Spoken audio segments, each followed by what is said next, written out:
Ladies and gentlemen, welcome to another edition of Driving Perilously. Already opted recently to move to The show in which we turn on the radio and talk about what it is that's going on. What it is that's going on is they're talking about fluoridation in the water. And it's the Florida Roundup, which is the only thing on NPR that is remotely balanced that I've ever heard.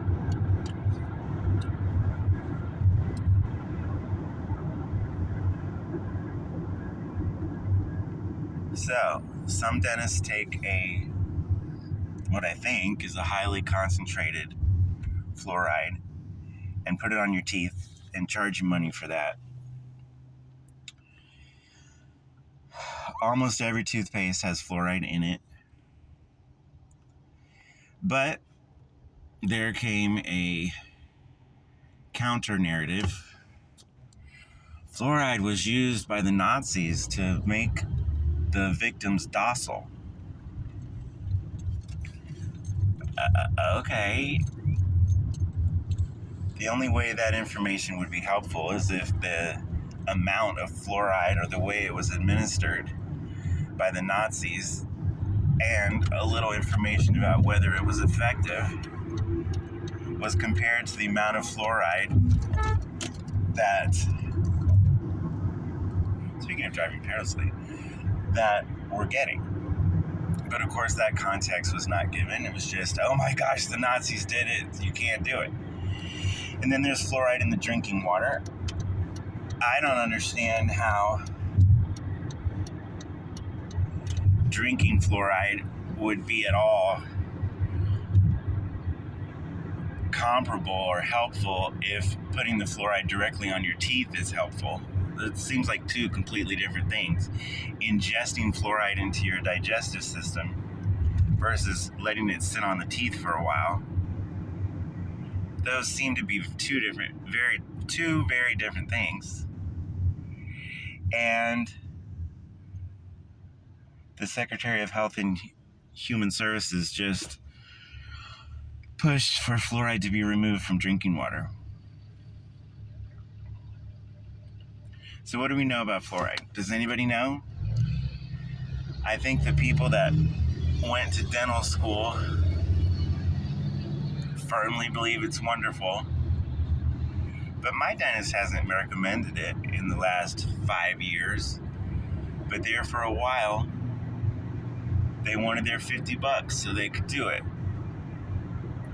And I think that's what it comes down to. I think it comes down to whether they can get money for doing it or can't get money for doing it. Well, that doesn't make sense either, because if all they wanted was money, they'd be pushing it. But this dentist offered me a normal cleaning, whereas the previous dentist I went to made a big show. Oh, you need deep cleaning. You need to pay all this extra money for this extra stuff. Oh, your teeth are terrible. Oh, something's happening. And my dentist before and my dentist after both said how wonderful my teeth are. So I'm pretty sure I found a dentist who was deliberately lying and trying to rip me off. That would be my guess. If I went to 3 dentists in a 1.5 year period, and 2 of them said one thing and one of them said another. 2 of them said what I wanted to hear, and one said what I didn't want to hear. You can tell which one I believed. But the sample size is so small, and I know dentists tell you what you want to hear, so you'll come back. But they also throw in a little truth along the way. So does anybody know anything about fluoride in the water and fluoride on the teeth? I don't think we do. I think it's anecdotal. And the fluoride in the water is sponsored by the fluoride industry. Is there a fluoride industry? So, that's my story about teeth today. I had a student when I was teaching classes to the public at the library. So I would have little classes, like up to 8 people, and teach them about Microsoft Excel or teach them about some Google Earth or some program. So it was like hour-long classes where I taught a small group of people how to get more familiar with their computer. And this dentist and his wife, I guess they were both dentists. I don't know if they were both dentists or she was just also really involved in the practice of his dentistry. But this dentist and his wife used to like stalk me and come around the classes before and after and tell me again and again and again how wonderful my teeth were. So I didn't really know teeth could be a fetish, but it seems they can. And maybe that's what they did in their spare time, is they looked at pictures of teeth together. And when I say together, I mean together. But yeah, what I wanted to talk about today is a wonderful person who was quite deluded about the election. So there's this real pretty lady, real smart, kind, empathetic. You know, that seems to be the thing everybody wants to be these days. Smart, pretty, the whole package. And we had conversations about politics. And she had basically believed the news that she was hearing, and I had basically believed the news that I was hearing. And we were hearing different news, but we both understood that a lot of what we believed was just interpretation of facts as opposed to facts. And so we were trying to talk about just the facts and what the facts could mean and try to set aside our interpretation of the facts, which is, you know, hard to do, but we both were trying to do that.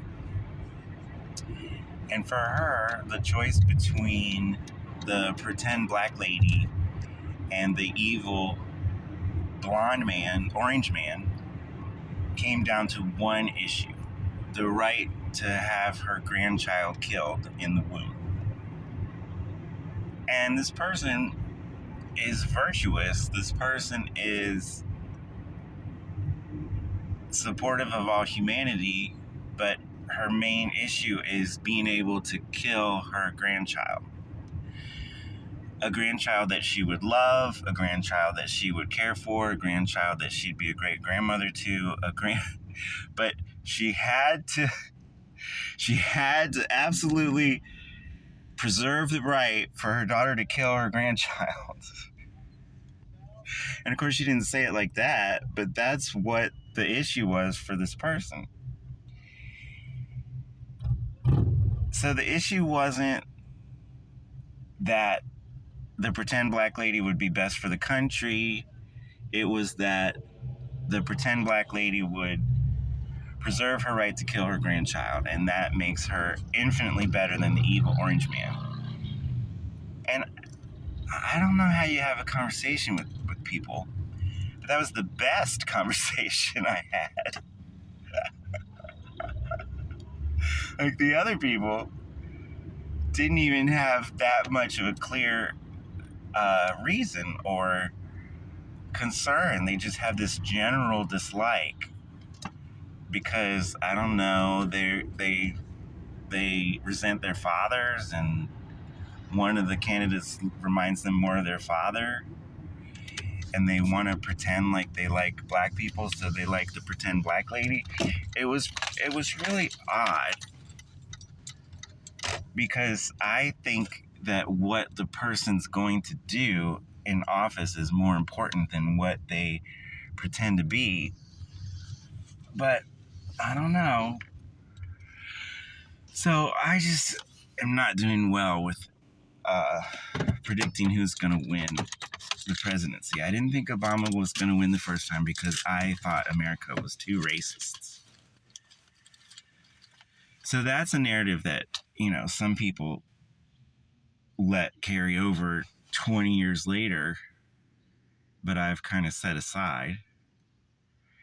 And then I didn't think Obama was going to win the second time because I thought America was still racist.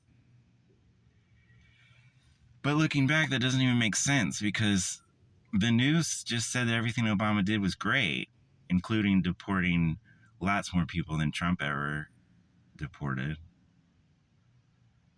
But now deportation is the worst thing. And then I didn't think Trump was going to win the first time. And then I did think he was going to win.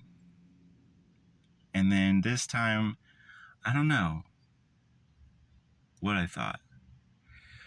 But the main thing that comes to mind is when the two blonde candidates ran against each other, the two old blonde people, Hillary and Orange Man and Bernie.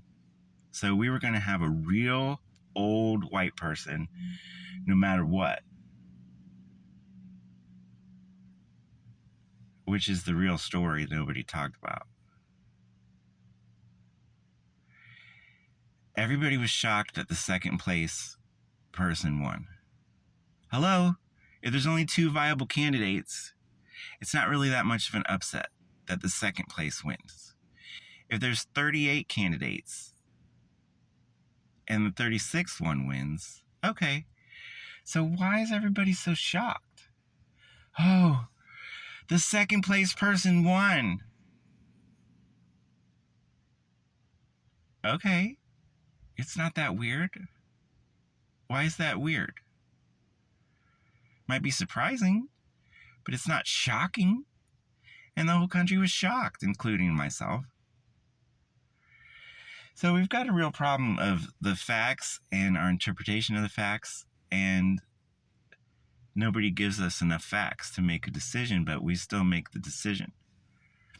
So instead of saying, well, in order to know what I think about that, I need 3 more pieces of information, we just pick a side and think we're right. And it's really surprising to me.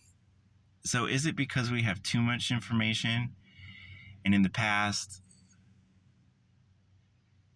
people just had less information and so they weren't clouded in their judgment? I don't know. Or was the press always picking a side and forcing people without them knowing to go along with the narrative that they were pushing? And sometimes the press was for the power and sometimes the press was against the prevailing powers. Has it always been like this? So the new narrative is that the independent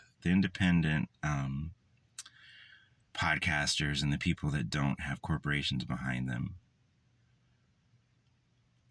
are reaching more and larger sections of the public, and that the corporate media can't control the narrative anymore. But I don't know. I'm so skeptical of everything that I wonder about the truth of that, even though it sounds right. So that's this edition of Driving Perilously, parking perilously at the moment. And we'll catch you on the next one.